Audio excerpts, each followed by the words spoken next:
बिस्मिल्लाहिर्रहमानिर्रहीम। अस्सलाम वालेकुम नाज़रीन। स्टोरी कॉर्नर कहानी घर में आपको खुशामदीद कहा जाता है और आज मैं आपके लिए लकड़हारे और शरारती जिनसादियों की कहानी का पार्ट 2 लेकर आई हूँ। कहानी स्टार्ट करने से पहले अगर आप मेरे चैनल पर न्यू हैं तो जल्दी से मेरे चैनल को सब्सक्राइब कर लें ताकि दिलचस्प कहानियाँ आपको सुनने को मिल सके। तो चलिए कहानी स्टार्ट करते हैं। वो थोड़ा सा काम करके ही थक जाया करती थी। खुदा बख्श की बीवी ने बड़े प्यार से अपनी दोनों बेटियों के सर पर हाथ फेरा कि कितनी मेहनत करके वो चंद घंटों के बाद ही इतनी लकड़ियां लेकर आ जाती हैं। अब उनके वारे न्यारे होने लगे। वो सोच भी नहीं सकते थे कि उनकी बेटियां किस्मत की इतनी धनी हैं कि खुदा बख्श लकड़हारे से भी वो जीत जाएंगी। जब खुदा बख्श शहर से लौटता तो मीठी मीठी जलेबियां और कई दूसरी किस्म की मिठाइयां लेकर घर आता। दोनों जिन साथियों की भूख चमक जाती। वो चंद सेकंड में ही सारी मिठाई खत्म कर देती थी। दोनों को इन मियाँ बीवी से कोई खास लगाव तो ना था, लेकिन हाँ, शहर से आने वाली ये मिठाइयाँ उन्हें बहुत अजीज हो गई थी। ऊपर से रोज रोज जंगल में जाकर लकड़ियाँ जमा करना भी उन्हें अजाब लगता था, क्योंकि वो दोनों बहुत कामचोर जिनजादियाँ थी। लेकिन एक दिन उनकी जिंदगी बदल गई जब उन्होंने लकड़हारे और उसकी बीवी को रोते हुए देखा। उसकी बीवी रोते हुए अपने शोहर से कह रही थी कि अभी भी तुम्हारे ऑपरेशन के लिए इतनी रकम जमा ना हुई है। तुम्हारा ऑपरेशन शहर के महंगे हॉस्पिटल में होगा। अगर ना हुआ तो तुम्हारी जिंदगी बहुत कम रह जाएगी। कल को हमें हमारी बेटियों की शादियां भी करनी होंगी। तो सोचो कौन इन गरीब लड़कियों से शादी करेगा। जिनजादियों को इन दोनों मियाँ बीवी के आंसू देखकर बड़ा अजीब एहसास हुआ था। वो सोचने लगी, क्या पैसे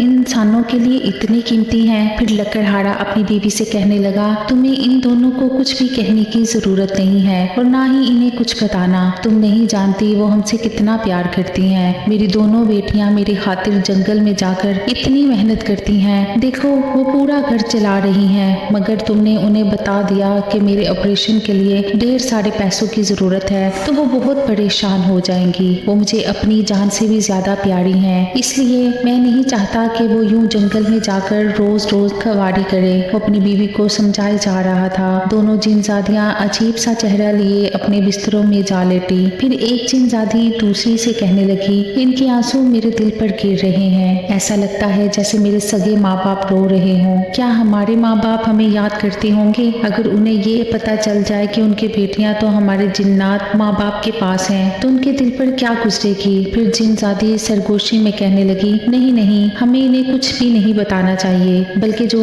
उनकी बेटियां उनके लिए करना चाहती थी हमें भी वही सब करना होगा, तभी ये हमसे खुश होंगे। अगर हम ऐसे ही अपने जंगल में माँ बाप के पास चले गए तो वो कहेंगे कि जिस तरह तुम दोनों ने हमें सताया हुआ था उसी तरह तुमने इन इंसानों को भी सता रखा होगा जब भी तुम दोनों हमारे पास वापस लौट आई। फिर दोनों जिनजादियां कहने लगी, आज के बाद हम इतना काम करेंगे कि ये दोनों मियाँ बीवी हमसे खुश हो जाए। दोनों ने एक दूसरे से वादा कर लिया था। दोनों जिनजादियां जो एक दिन काम पर जाया करती थी और 2 दिन घर पर आराम करती थी, लेकिन दूसरी सुबह हैरत अंगेज तौर पर दिन दोनों मियाँ बीवी के उठने से पहले जंगल में जा पहुंची। लकड़हारा बहुत परेशान हुआ और अपनी बीवी से कहने लगा, ये दोनों आज इतनी सुबह सुबह जंगल में क्यों चली गई? अभी तो सर्दी भी हो रही होगी, नाश्ता भी नहीं किया। मुझे उनके लिए बहुत परेशानी हो रही है। लेकिन 2-4 घंटों बाद ही वो ढेरों ढेर लकड़ियां उठाई घर पहुंच गई थी। लकड़हारा कहने लगा, ओ मेरी बेटियों, तुमने तो कमाल कर दिया, इतनी जल्दी इतनी ढेर सारी लकड़ियां जमा भी कर ली। चलो ठीक है, कल मैं उन्हें शहर लेकर जाता हूँ। फिर एक जिनजादी उस लकड़हारे से कहने लगी, बाबा मेरे लिए वो जलेबी और मिठाई जरूर लेकर आना, मुझे बहुत पसंद है। लकड़हारे ने उसके सर पर हाथ रख दिया और शफकत से कहने लगा, मैं जानता हूँ मेरी बेटी, मैं हर बार तो तुम्हारे लिए वो मिठाई लेकर आता हूँ। धीरे धीरे लकड़हारे के घर के हालात बदलने लगे। उसकी लकड़ियाँ हाथों हाथ बिक जाया करती थी। फिर एक दिन शहर का एक बड़ा दुकान वाला जो फर्नीचर का काम करता था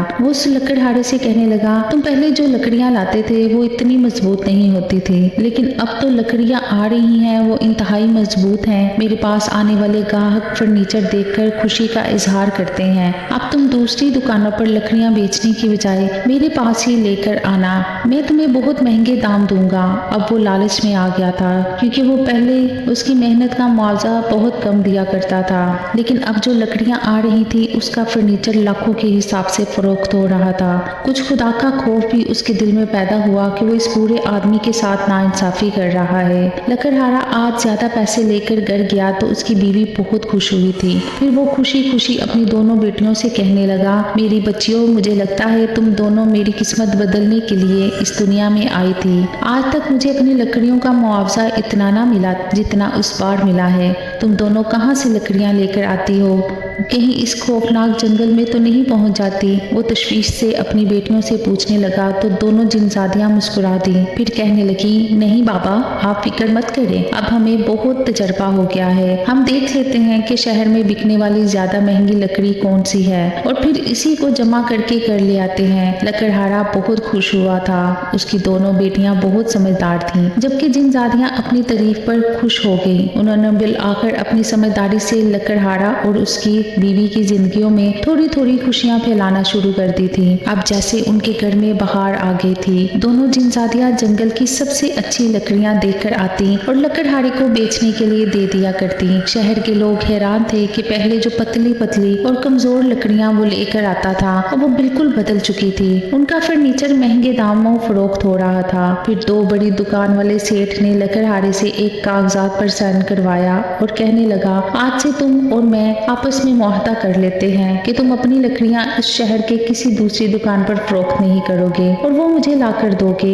उसके बदले मैं तुम्हें अपने बिजनेस का 40% मुनाफा तुम्हें दे दिया करूंगा। लकड़हारा जो एक देहाती इंसान था वो पागलों की तरह इस सेठ को देखे जा रहा था। वो शहर का जाना माना बिजनेसमैन आदमी था। लाखों करोड़ों का फर्नीचर हर दूसरे दिन फरोख्त किया करता था। उसने सेठ की बात सुनकर कहा, ठीक है सेठ साहिब, सबसे पहले ये बात कहने वाले आप ही हैं, इसीलिए आज के बाद मैं अपनी लकड़ियां आपके पास ही फरोख्त करूंगा। फिर दुकान वाले सेठ ने उसकी सहूलत के लिए लकड़हारे से कहा, अब उसे अपने कांधों पर ये भारी लकड़ियां उठाकर लाने की जरूरत नहीं है, बल्कि हर दूसरे दिन वो शहर से अपनी गाड़ी गांव भेजा करेगा। यूं वो गाड़ी में सारी लकड़ियां लाद कर शहर लेकर आएगा तो उसके लिए आसानी हो जाएगी। ये सुनकर लकड़हारे की आंखों में आंसू आ गए। फिर वो सेठ साहब का शुक्रिया अदा करते हुए घर आ गया। अपनी दोनों प्यारी बेटियों और बीवी को लकड़हारे ने खुशखबरी सुनाई कि अब उनके हालात बदलने वाले हैं। शहर से एक गाड़ी आया करेगी और वो लकड़ी लेकर जाएगी। बदले में सेठ अपनी दुकान से होने वाला मुनाफा लकड़हारे को दिया करेगा।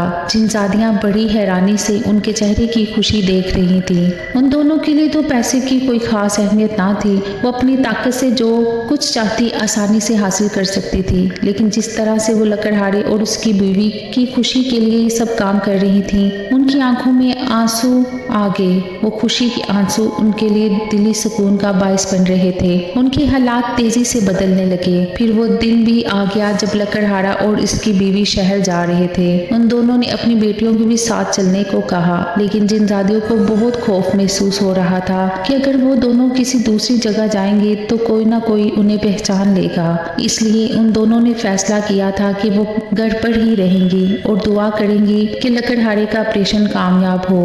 अब वो अपना ऑपरेशन कराने जा रहा था क्योंकि इन 3 महीने में सेठ उससे बहुत खुश हुआ था क्यों लाखों के हिसाब से उनके पास पैसे जमा हो गए थे। ये सब और सब उस वजह से हुआ था क्योंकि उनकी प्यारी बेटियां उनके लिए इतनी मेहनत करके ये काम कर रही थी। हालांकि ये काम अगर कोई बेटा होता तब भी ना कर पाता।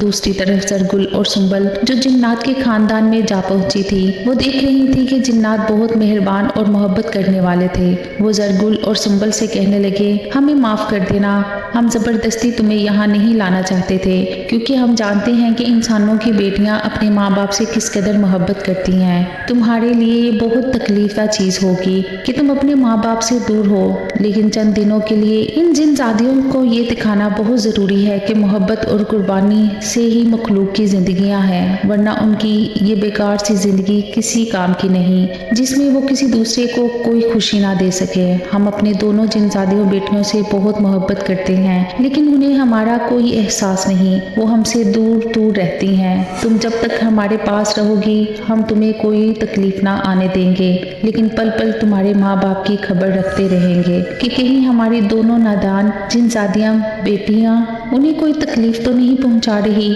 अब जरगुल और सुंबल खामोश हो गई थी। फिर एक दिन जरगुल ने महसूस किया जैसे कोई तकलीफ में मुब्तला हो। उसने देखा वो जिनजात था, बुखार में मुब्तला बिस्तर पर करवटें ले रहा था। जरगुल हमेशा की तरह समझदार और हिम्मत वाली लड़की थी। अब उससे देखा ना गया कि वो बीमार बूढ़ा जिन्नात इस कदर तकलीफ में मुब्तला है। यूं वो उसके पास गई और कहने लगी, आपकी ये तकलीफ कैसे दूर होगी? क्या मैं आपकी मदद कर सकती हूँ? वो जिन्नात कहने लगा, मेरी जड़ी बूटियों वाली दवाई खत्म हो गई है, उसे पीकर मैं तंदुरुस्त हो जाता हूँ। लेकिन वो दवाई देने वाली एक बूढ़ी जिनजादी है। यहाँ से दूर जंगल में एक गाड़ है, उस गाड़ में वो सालों से वो दवाई तैयार कर रही है, लेकिन वहाँ का रास्ता बहुत खतरनाक है। पहले मेरी बीवी के अंदर बहुत हिम्मत थी, वो जाकर उस बूढ़ी जिनजादी से दवाई लेकर आ जाया करती थी, लेकिन अब उसके अंदर वो ताकत नहीं रही, इसलिए बीमारी की हालत में मैं भी वहाँ नहीं जा सकता। फिर जरगुल ने फैसला किया कि वो उस बूढ़े जिन्नात की दवाई लेने जरूर जाएगी, भले ही रास्ता कितना दुश्वार क्यों ना हो। वो इस जिन्नात की मदद जरूर करेगी, क्योंकि उसकी शक्ल में उससे अपने बाबा नजर आते। ना जाने वो कैसे होंगे। अपने बाबा को सोचकर उसकी आंखों में आंसू आ गए। वो दिन रात उनकी याद में तड़प रही थी, जानती थी कि उसकी शक्ल में वो जिनजादी उनके घर रह रही होगी। फिर दूसरी रात वो घर से निकली। जैसे ही उस जंगल से बाहर आई तो हर तरफ सुनाटा छाया हुआ था और खतरनाक रास्ता उसे अपनी मौत का गुमान नजर आता, लेकिन फिर भी हिम्मत करके वो आगे ही आगे जाए जा रही थी। उस जिनजादी ने कहा था कि जो ही जंगल खत्म होगा तो पहाड़ों का रास्ता शुरू हो जाएगा। उन्हीं पहाड़ों के बीच एक पहाड़ उस बूढ़ी जिनजादी का है जो जड़ी बूटियों वाली दवाई बनाती है। अचानक ही उस काले अंधेरे में उसे दो साए अपने पीछे पीछे चलते हुए नजर आए थे। वो खौफ से कांपने लगी और बार बार पलट कर देखती तो वहाँ कोई भी ना होता था। फिर जल्दी जल्दी उनके पहाड़ों के दरमियान से गुजरने लगी। वो देखना चाहती थी कि वो गाड़ कहाँ पर वाक़या है, लेकिन इस अंधेरे में भला वो गाड़ उसे कहाँ मिलना था। तभी अचानक उसका दुपट्टा किसी चीज से अटका। वो हिलकर रह गई। ऐसे लग रहा था जैसे कोई गले से उसका दुपट्टा खींच रहा हो। वो वहाँ से दुपट्टे को खींचना चाहती थी, लेकिन दुपट्टा था कि इस कदर मजबूती से उस चीज में फंसा था कि दोबारा निकल ही ना पाया। उसने दुपट्टा वही फेंका। तेज तेज चलती हुई उस गाड़ को ढूंढने लगी। तभी वो दोनों साए तेजी से उसके पीछे दौड़ने लगे। अब वो बकायदा भागने पर मजबूर हो गई थी, क्योंकि उसे बहुत खौफ महसूस हो रहा था। अचानक ही वो किसी से टकराई थी। उसने देखा सामने एक काले कपड़ों में मलबूस चादर से चेहरा ढांपे नौजवान उसे अपनी काली आंखों से घूर रहा था। तुम यहाँ कैसे? वो हैरत से उसे पूछ रहा था। वो घबरा कर कहने लगी, वो मैं अपने बाबा की दवाई लेने आई हूँ, लेकिन ये जंगल तो सिर्फ जन्नात का है, लेकिन तुम एक आदमजादी हो। तुम नहीं जानती कि यहाँ पर किसी इंसान को आने की इजाजत नहीं। तो वो घबरा कर उससे कहने लगी, हाँ मुझे ये सब मालूम है, लेकिन मैं अनजान हूँ, मुझे ज़बरदस्ती यहाँ पर रखा गया है। लेकिन वो जिनजात जिसके घर में रहती हूँ वो बहुत मेहरबान और मोहब्बत करने वाला जिन्नात है। आज उसे मेरी मदद की ज़रूरत है, इसीलिए मैं वो दवाई लेने यहाँ तक आ गई हूँ। वो नौजवान इंसान बड़ी हैरत से उस लड़की को देखे जा रहा था जो बहुत खूबसूरत थी। फिर वो कहने लगा, तुम बहुत अच्छी और हिम्मत वाली हो। अगर मैं थोड़ी देर पहले यहाँ ना पहुँचता तो वो दोनों शैतान तुम्हें नुकसान पहुंचा देते। अब जल्दी आओ, मैं तुम्हें वो गाड़ दिखा देता हूँ जहाँ वो बूढ़ी जिनजादी रहती है। वो उसे अपने साथ लेकर उसी गाड़ के पास जा पहुंचा। पहले तो बूढ़ी जिनजादी ने दुआ देने से इनकार कर दिया और कहने लगी, इतने दिन से मैंने मिठाई नहीं खाई, अब तुम आदमजादी हो तो मुझे वो मिठाई ला कर दो। जरगुल ये सुनकर घबरा गई, क्योंकि ये रास्ता बहुत कठिन और दुश्वार था। पहले ही बड़ी मुश्किल से वो यहाँ तक पहुंची थी, ऊपर से बूढ़ी जिनजादी की इस फरमाइश ने उसे परेशान कर दिया था। फिर वो नौजवान जिनजात कहने लगा, अभी आप उसे दवाई दे दें, अम्मा जब ये वापस आएगी तो आपके लिए बुना हुआ गोश्त और मिठाई लेकर जरूर आएगी। मैं आपसे वादा करता हूँ ये लड़की झूठी नहीं है। यूं उसके कहने पर बूढ़ी जिनजादी ने उसे दवाई थमा दी थी। जरबल की खुशी की कोई इंतहा न रही। वो सोचने लगी कि वो जिन इससे जरूर खुश होगा, वो दवाई पीकर बिल्कुल तंदुरुस्त हो जाएगा। फिर उसने उस जिनजात का शुक्र अदा किया जिसने उसे बूढ़ी जिनजादी तक पहुंचाया था। वो जिन्नात कहने लगा, तुम बहुत अच्छी लड़की हो, मैं इंसानों की दुनिया में भी तुमसे मिलने जरूर आऊंगा। ये कहकर उसके सामने से गायब हो गया। अब वो बड़ी मुश्किल से ये रास्ता पार करके घर तक आई थी। देखा तो परेशान हो गई। पूरा जिनजात तो निराल हो गया था। वो बीमार था, उसकी बीवी परेशान थी, उसके पास बैठी हुई थी। उसे सुंबल पर भी गुस्सा आया जो हर वक्त उदास बैठी रहती। उसने अभी तक उस जगह को कबूल ना किया था। फिर वो दवाई उसने बूढ़े जिनजात को पिलाई तो दोनों मियाँ बीवी नहाए खुश नजर आने लगे। जिनजादी कहने लगी, तुम दोनों तो बहुत अच्छी लड़कियां हो, ना जाने हमारी नादान बेटियां तुम्हारे माँ बाप के साथ क्या बर्ताव कर रही होंगी।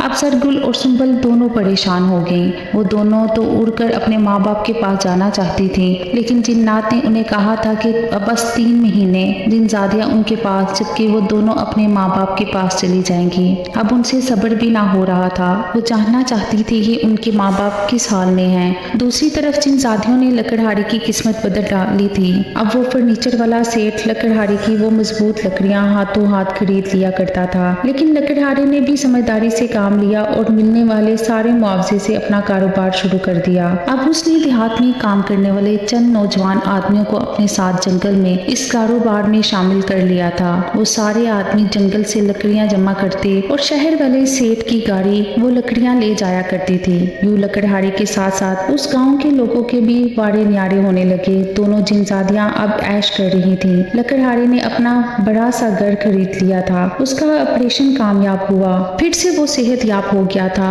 गांव के सारे लोग उसकी बड़ी इज्जत करने लगे थे। लकड़हारा सबके सामने कहता, ये जो कुछ भी हुआ है मेरी बेटियों की वजह से हुआ है। उन्होंने ही बड़ी मेहनत से मेरी किस्मत बदली है। ये पूरा गांव जो रोजगार की वजह से परेशान रहता था, अब इस गांव में रहने वाले नौजवानों की किस्मत खुल गई थी। वो इस पूरे जंगल में जगह जगह जाकर मजबूत लकड़ियां तलाश करते और उन्हें जाकर महंगे दामों शहर में फरोख्त कर देते। न सिर्फ लकड़हारे की किस्मत बदली बल्कि उस पूरे गांव की किस्मत बदल गई थी। जिनजादियों ने तो वाकई वो कर दिखाया जो शायद जरगुल और सुंबल ना कर पाती। लेकिन अब वो वक्त आने वाला था जब जरगुल और सुंबल अपनी दुनिया में, जबकि वो जिनजादियां अपनी दुनिया में जाने वाली थी। लेकिन इस हकीकत से या तो जिन्नात वाकिफ थे या फिर जरगुल और सुंबल। लकड़हारे और उसकी बीवी ने दोनों बेटियों से वादा किया था कि वो दोनों को शहर जाकर घुमाएंगे, उन्हें वहाँ की दुनिया भी दिखाएंगे कि लोग शहर में किस तरह जीते हैं। वो दोनों शहर जाकर उनके रंगीन जिंदगियों में खोने लगी। लेकिन फिर जब उन्होंने लड़के और लड़कियों को अपने माँ बाप का ख्याल रखते, उनके साथ हंसी मजाक करते देखा तो उन्हें अपने जिन्नात माँ बाप की याद सताने लगी। वो दोनों ना जाने किस हाल में होंगे। अब हमें उनके पास वापस जाना चाहिए, यही सोचकर जिनजादियों ने फैसला कर लिया था। फिर आखिरकार 3 महीने पूरे हुए और वो दोनों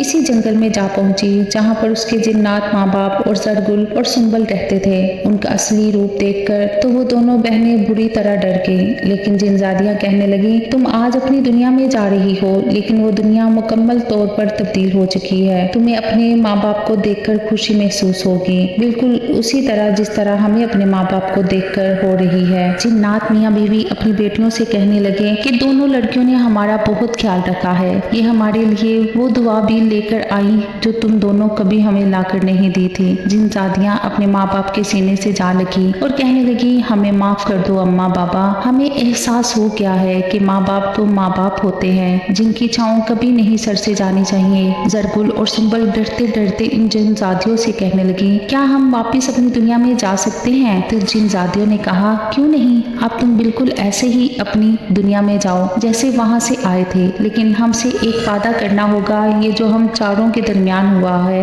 ये बात हमें अपने दरमियान ही रखनी है। ना तुम कभी अपने माँ बाप से इस बात का जिक्र करोगी और ना ही किसी गाँव वाले से। ऐसे तुम्हारे माँ बाप के दिल में हमारे लिए नफरत पैदा हो जाएगी कि हम धोखेबाज जिनजादियां हैं जो सिर्फ अपने माँ बाप को दिखाने के लिए इस इंसानों की दुनिया में आए थे। यूजरगुल और सुंबल ने उनसे वादा कर लिया, अब हम कभी भी अपने माँ बाप से वो सच्चाई नहीं बताएंगे जो एक राज की तरह हमारे सीने में दफन है। आज वो वापस अपनी दुनिया में जा रही थी। सोचने लगी कि वो अपने बूढ़े माँ बाप को इस घर में छोड़कर आई थी, न जाने अब उनकी क्या हालत होगी। दोनों डरते डरते अपने घर में चली गई। लेकिन ये क्या, ये घर तो घर नहीं बल्कि एक महल लग रहा था। सामने ही तो सफेद काटन का सूट पहने उसका बाप बैठा था जो किसी बड़े आदमी से गुफ्तगू कर रहा था। उन दोनों की हालत इंतहाई अजीब हो रही थी। घर में देहात की औरतों से बातें करती उसकी माँ ने गले में सोने की चेन और हाथों में मोटे मोटे कड़े पहन रखे थे। वो किसी अमीर औरत की तरह चारपाई पर बैठकर देहात की औरतों से ना जाने क्या बातें कर रही थी। फिर उनकी तरफ इशारा करके कहने लगी,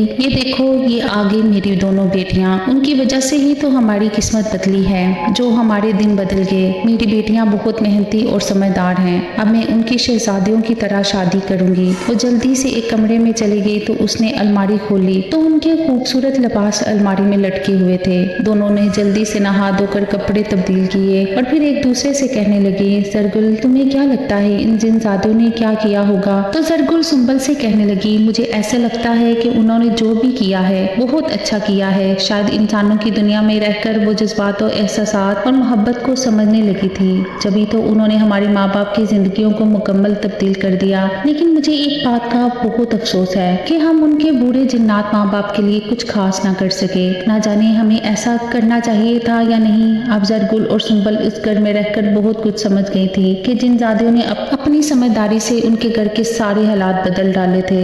वो लकड़हारा जो ध्यान का रहने वाला था, सबसे गरीब आदमी था, जिसकी लकड़ियां शहर में कोई भी शख्स लेना गवारा ना करता था। आज हर दुकानदार की ख्वाहिश थी कि वो लकड़हारे से मुआहदा कर ले। वो भी तक उसी सेठ से कारोबार कर रहा था जिसने उसकी सबसे पहले किस्मत बदली थी। फिर वो दिन भी आया जब लकड़हारे ने शहर के सबसे अमीर आदमी के बेटों से अपनी दोनों लाडली बेटियों का रिश्ता तय कर दिया और फर्नीचर भी उसी दुकान से खरीदा जहां से उसने अपना कारोबार शुरू किया था। उम्मीद करती हूँ कि आज की कहानी आपको अच्छी लगी होगी। मजीद अच्छी कहानियों और वाक़यात के लिए मेरे चैनल को सब्सक्राइब करें, वीडियो को लाइक करें। अल्लाह हाफ़िज़।